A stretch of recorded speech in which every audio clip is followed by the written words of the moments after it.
The magic drum கதை சொல்லலாமா? ஒரு சிறிய கிராமத்தில் கண்ணன் என்ற நல்ல மனம் கொண்ட ஒரு சிறுவன் வாழ்ந்து வந்தான். அவன் அனைவருக்கும் உதவ விரும்புவான். ஒரு நாள் காட்டில் நடந்து சென்றபோது ஒரு மரத்தின் கீழ் பழைய ஒரு மேளத்தை கண்டான். கண்ணன் அந்த மேளத்தை தொட்டவுடன் மென்மையான ஒரு குரல் கேட்டது. உனக்கு உதவி தேவைப்படும் போது மட்டுமே இந்த மேளத்தை அடிக்க வேண்டும். கண்ணன் அந்த மேளத்தை வீட்டுக்கு கொண்டு சென்றான்.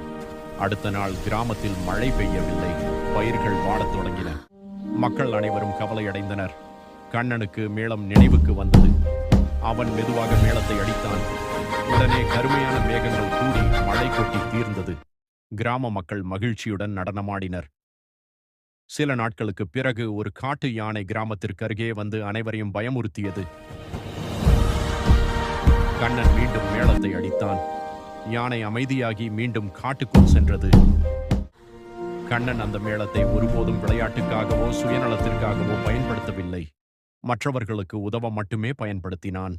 ஒரு இரவு மேளம் ஒளிர்ந்து கூறியது, உனக்கு நல்ல இதயம் உள்ளது. இப்போது மாயம் உன் உள்ளத்திலேயே இருக்கிறது. அந்த மேளம் மறைந்தது. ஆனால் கண்ணன் சிரித்தான். உதவும் மனமே உண்மையான மந்திரம் என்பதை அவன் புரிந்து கொண்டான். நீதி, அன்பும் பிறருக்கு உதவும் மனமுமே மிகப்பெரிய சக்தி.